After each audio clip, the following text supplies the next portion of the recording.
Ако някой ви каже, че професията на криминалния инспектор кипи от романтика, пратете го при мен. Или по-добре, пратете го по дяволите.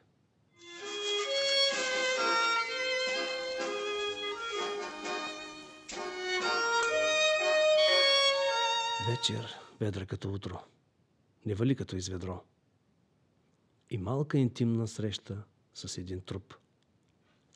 Така почва тази история.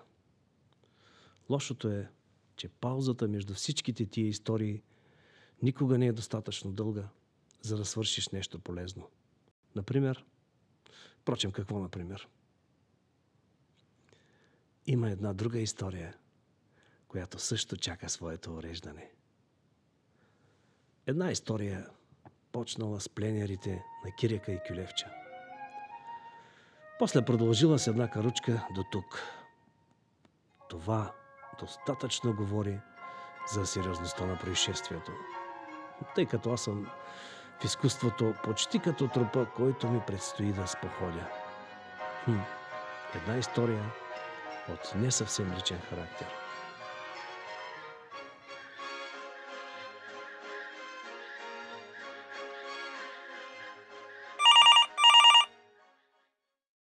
Да, слушам.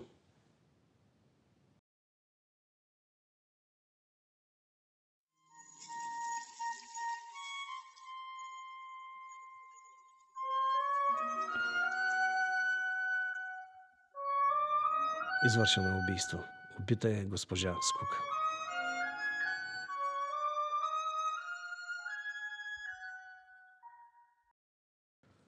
Някога гениалните детективи с един орлов поглед установяваха всичко, включително и галеното име на убиеца.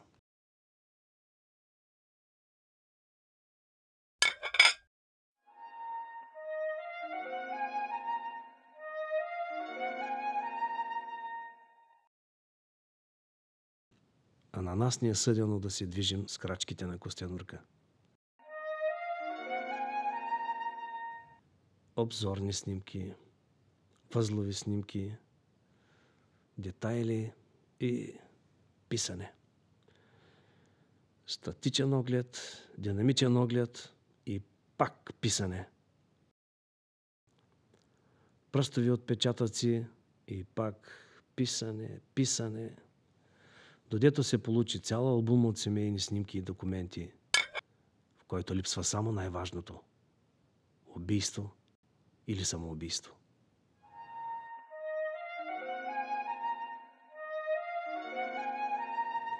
Когато има веселба, а след веселбата остава един труп, налага се да се провери кои са били другите.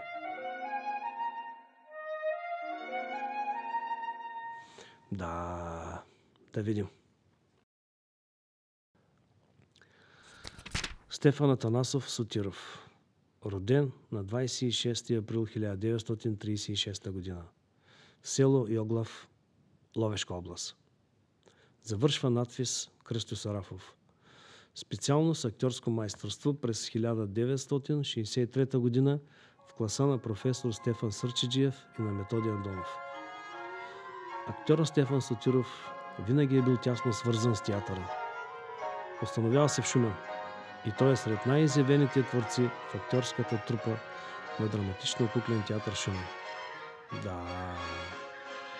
И член на фестивално жури Зевзек 2015 Каспичан. Солиден мотив за убийството на госпожа Скука. Остава в кръга на заподозрените. Следващия. Мария Иванова Статулова. Актьорско майсторство в Витис Кръстю Сарафов. Награда за най-добър млад актьор през 1975. Така, 28 години играе в сатиричния театър. Сатиричен? Охо! Какво имаме тук? Забележително! Колко много филмови роли. И то успешни. И награда Златен век. Съпредседател на фестивалното жури, така, ето ти пак прекрасен мотив за убийството на госпожа Скука. Мария Статулова остава също бляскавия списък на заподозрените. Вървим нататък. Любен Иванов Чаталов.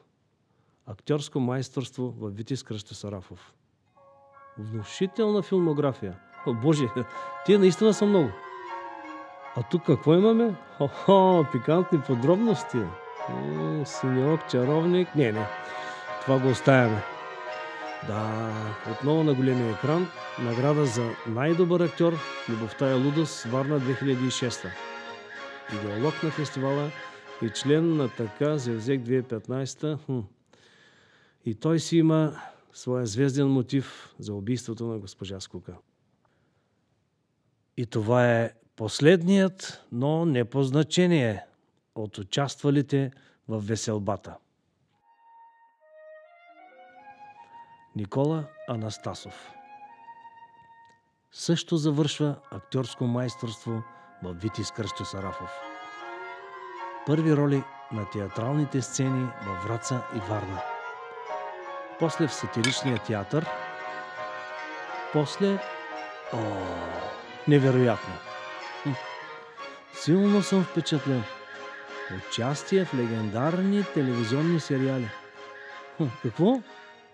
Емблематични роли в игрални филми, така и награда Икар за изключителен творчески принос към българския театър. Ето го. Това е. И почетен пожизнен председател на фестивалното жури. Първостепенен мотив за убийство на госпожа Скука. Той е убиецът. Или пък не. Все пак нещо ми обягва.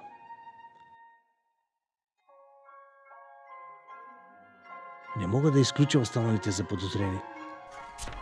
Всеки от тях има своите солидни мотиви за престъплението. Усещам, че има нещо, което ги обединява всички тях. Нещо, освен членството в журито, което ги прави всички вкупом съучастници в убийството на въпросната госпожа Скука. Полунощ. Часът, в който се вършат убийствата. И в който затварят повечето ресторанти. Зловещ час. Времето следва своя ход. 10 души в ковчега на мъртвеца. Йо-хо-хо-хо! И бутилка ром. Тази пък лирика откъде е останала в главата ми? Сигурно от първия буквар.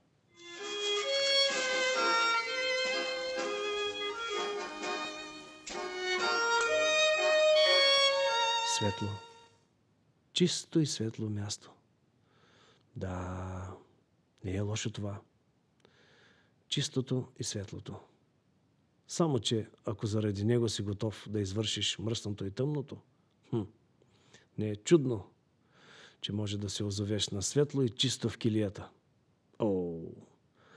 Пак афоризми, пак мъдри мисли. Да.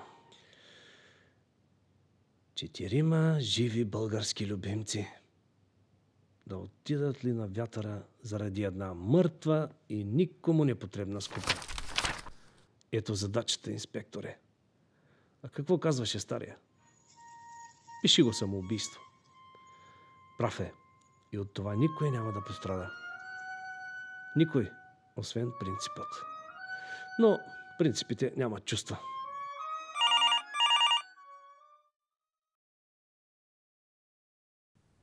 Да, аз съм. Да.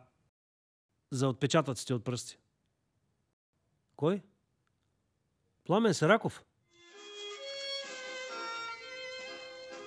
Към веселбата в последния, но ключов момент се е присъединила още една личност.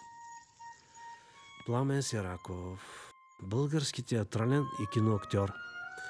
Актьорско майсторство Витис Кръстю Сарафов, така професор Сашо Стоянов от 1984 сатиричният театър. Множество роли на сцената. и главни роли в киното, така мярка за неотклонение, Нощем с белите коне, Скъпа моя, скъпи мое, Бай Ганьо тръгва из Европа.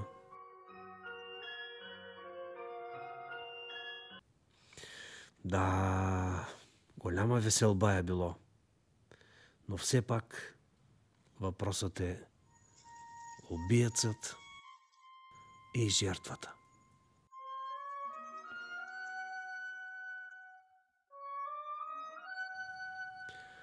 Една мръсница, която заразява всичко наоколо. Една мъртва мръсница и един жив фестивал.